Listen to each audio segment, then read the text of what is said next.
Like when we're going to run the Iditarod, we go up there right after our Christmas break, and the first part of January is over. And we're up there January, February, and March. So they're up there living in motels and hotels and stuff like that for 3 months. Brutally expensive. It's terribly expensive. You know, it's a $5,000 entry fee. Yeah. So you do that twice, there's 10 grand right off the bat. Yep. And you get all that food, you got to hustle the checkpoints. Yeah. And, you know, and everything in Alaska is 100 miles away. Yep. So the gas is expensive, and just everything about it costs money. And then you got to have a big contingency fund on top of all that. Yeah. Because shit goes wrong. Ooh, that's a hill. That's a big one. That's the...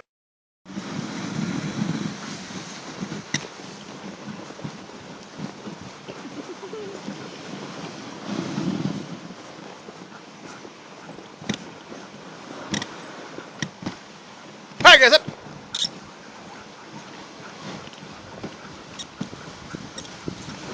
Whoa.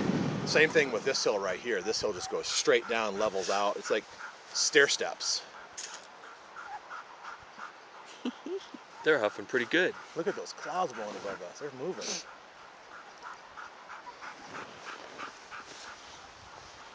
Hardly any wind down in here, though. No, that's the thing is, Nice. you get down in these big trees and it's beautiful. Even on a bad day, it's not bad.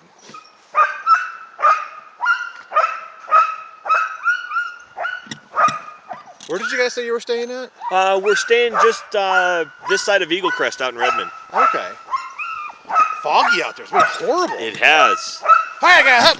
They canceled a bunch of flights. And... Yeah, this morning when we got up and we're getting ready to come up here, it was like, even just off the porch into the property, it was, you almost couldn't see anything. Yeah. I was over in Redmond last night for a little bit. Yep, it blew in yesterday afternoon. Jeez, it was bad. It's amazing how you just drive out of it. You get up here in the upper elevation and you just drive right out of it. You get that weird inversion happen where you've got that cold, damp air that just settles down into those low spots. And yeah. Fortunately, it's not freezing. Yeah, no, that's because we can get those inversions that are cold like that, really, really cold. It just turns everything into an icicle. Cars, roads, doors. Yeah, you go out in the morning, you can't open your car doors because they're frozen shut. Yep. Stuck frozen shut.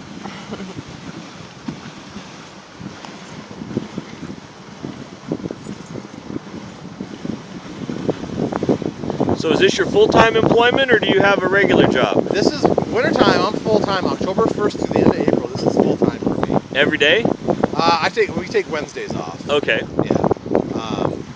I usually take one other day during the week off as well. Tuesday and Wednesday or Thursday or something. I have a 9-year-old son, so I try to get one weekday off where we can do something after school. Yep. And then in the summertime, I work for a whitewater raft company. I started working there. I work all 12 months of the year. I just have 3 months. Very cool job. Very cool. I don't guide anymore. I was a whitewater guide for 12 years, 13 years. I had a pretty major shoulder reconstruction after dislocating my shoulder. My orthopedic surgeon said, "You have a son, right?" And I said, yeah. He's, at that time, he was 2 years old. He said, "Well, do you ever want to play catch with him?" And I said, "Oh, of course." He said, "Well, then you should think about a change of professions." Oh, okay. And running dog isn't as hard on my body as being a raft guide, so.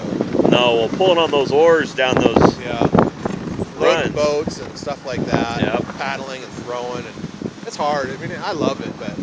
So I went to my boss that I work for and I said, "I need to figure out something else to do." And he said, "Well, how about this?" So he basically created a position for me where I've been at for the last 5 years, which is really nice. Yeah.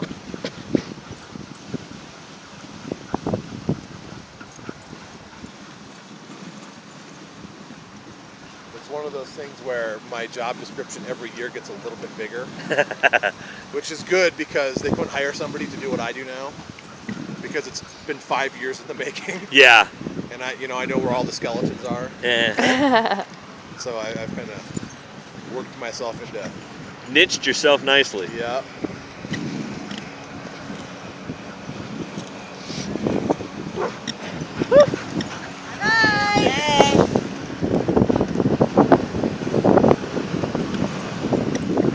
that one of your group there? Yep.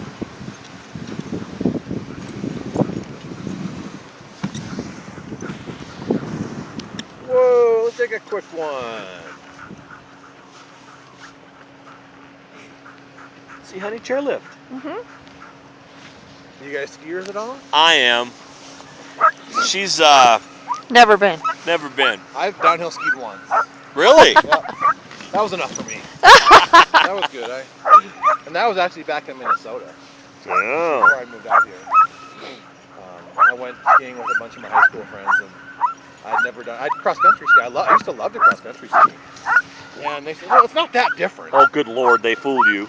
And he said, well, just that. I didn't hurt myself. I didn't hurt anybody else. You can say you did it. I'm going to go watch the football game and drink hot chocolate. So. All right.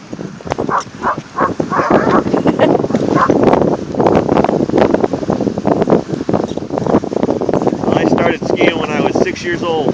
Yeah, I need to get my son into it. He hasn't been interested at all yet, though.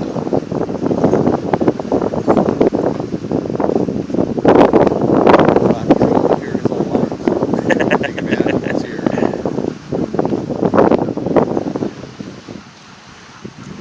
I'm hoping one of these days he'll just say, I want to ski.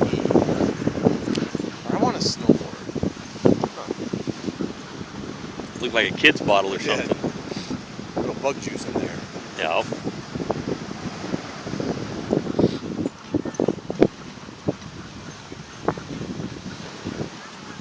They're not running the top lift, huh? No, I Summit bet lift? it's really windy up there, and it looks Yeah. like there's probably not a lot of visibility up top. No. All right, guys, I'm up.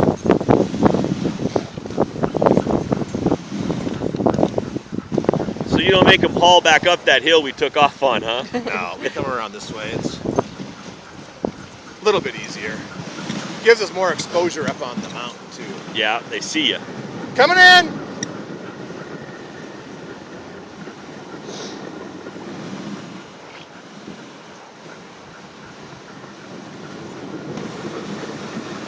We going to the truck?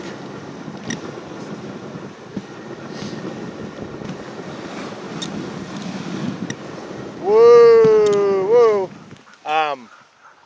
Was that a